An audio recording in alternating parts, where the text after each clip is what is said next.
Y por ello, para el análisis, yo le agradezco que nos dé la oportunidad de estar con nosotros el periodista en economía y también titular de Imagen por las mañanas en Imagen Financiera, con Rodrigo Pacheco, Imagen Negocios, a quien le doy la más cordial bienvenida. ¿Cómo estás, Rodrigo? Gracias por estar aquí. Hola, Jonathan, muy bien, con mucho gusto de saludarte esta tarde y sobre todo en una noticia pues tan interesante como este anuncio que hizo Amazon. A ver, Rodrigo, ¿qué has encontrado tú el por qué en la región Bajío Amazon decidió voltear a estos horizontes y sobre todo instalarse de manera contundente en nuestro estado vecino?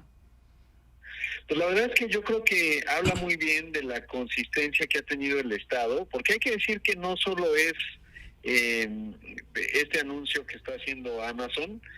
Hay que recordar que Amazon tiene dos componentes bien grandotes, ¿no? Amazon Comercio Electrónico, que todos conocemos, es la mayor plataforma del mundo de comercio electrónico y la segunda más importante de México.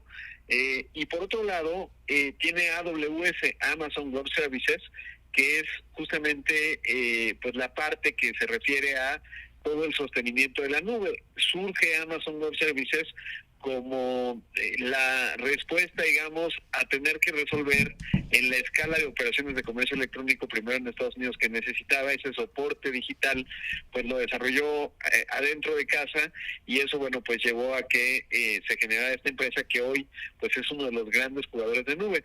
Pero te decía que no solo es Amazon, otro gran jugador de nube es obviamente Microsoft. Te acordarás que en 2020 anunciaron, un poquito antes de que empezara la pandemia, poco más de $1,000 millones de inversión, que mucho tenía que ver con data centers, y el año pasado Google Cloud, la nube de Google, que es otro de los jugadores grandotes, básicamente, bueno, hay varios, pero son tres de los globales, les dicen hyperscalers, también anunció que estaría poniendo data centers, y otra vez es Querétaro en donde se están poniendo, porque como ya decías hace un momento, pues tienen condiciones naturales muy buenas, pero además también condiciones en términos de infraestructura y por supuesto además talento, ¿no? Que eso es importante. Se requieren obviamente ingenieros para este tipo de infraestructura, que además coloca a México pues en el camino al futuro, ¿no? A veces de repente parece que las discusiones en nuestro país son muy analógicas, y en esta ocasión pues esto sí que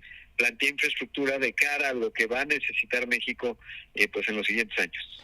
Oye, Rodrigo, esta inversión se logra, por lo que estamos entendiendo, por las manos, en este caso, estatales. El gobierno estatal junto con la industria privada logran concretar esta inversión. Aquí lo importante también es ver que se puede lograr en esta coordinación cuando, bueno, se han tenido ejemplos algo desafortunados cuando interviene la mirada del gobierno federal.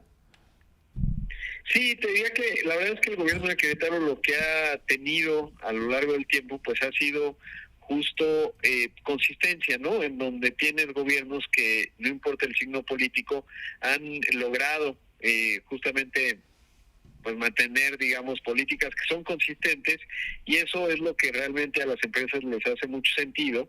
Y la otra parte, lo que han sabido construir en términos de talento, que también es un aspecto importantísimo, es decir, que tú cuando sales al mercado, pues necesitas ingenieros y pues que los haya, ¿no? Y eso también creo que es otro de los logros de este gobierno en particular, pero de la consistencia de las políticas a lo largo del tiempo, y eso es también muy importante. ¿Qué debemos de aprender, Rodrigo, en esta gran inversión?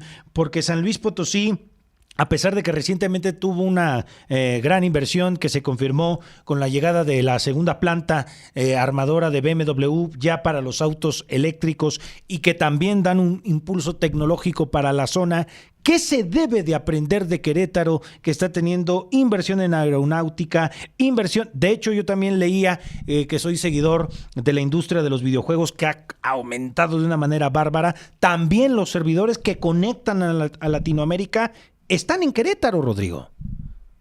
Sí, lo que te decía, están, digamos, pues muchos centros de datos, mucho talento, empresas además exitosas. ¿Por qué? Porque la lección es, uno, tener políticas públicas consistentes; dos, desarrollar por un lado, la infraestructura logística, que es bien importante.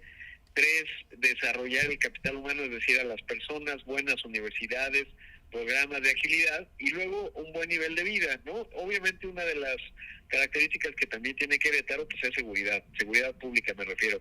Si uno voltea a ver desafortunadamente otro estado muy potente que también lo ha hecho muy bien, pero como Guanajuato, pues la verdad es que allá se les ha descompuesto ese asunto, en Querétaro no, y por eso otra de las lecciones pues es que hay que cuidarla, la seguridad pública hay que mantenerla porque eso puede hacer toda la diferencia. ¿Y ahora qué va a seguir? Se habla de que entonces Amazon, el data center, llegará para el año 2025. ¿Qué es lo que tiene que continuar? Y para el auditorio que te escucha, que a veces a lo mejor no está muy cercano a los temas tecnológicos, ¿a qué va o cuál va a ser lo equivalente? ¿A qué tamaño va a tener esto con la llegada de Amazon a la región, Rodrigo?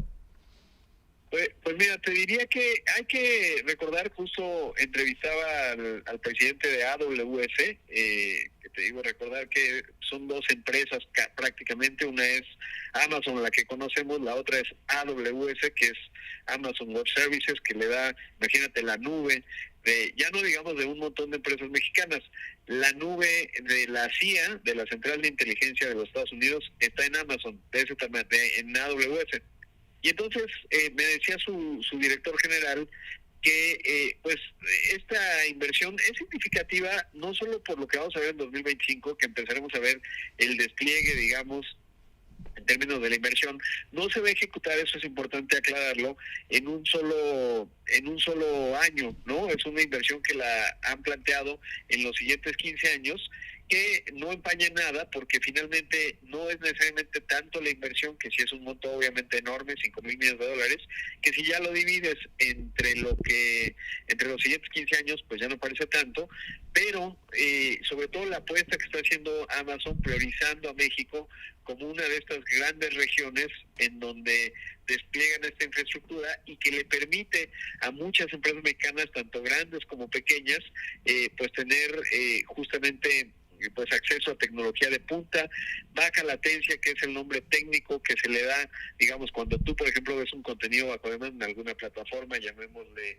HBO, Netflix o Disney Plus, el streaming, que no se quede ahí pensando, pues eso tiene que ver, para los que nos escuchan, de manera muy simple la latencia, y eso pues sin duda ayuda, y de ahí la importancia de lo que implica, y sobre todo que eso va a generar todavía un círculo más virtuoso para Querétaro, en donde seguramente seguiremos viendo más y más inversiones en el área tecnológica, que es el futuro finalmente, ¿no? Y eso también es clave.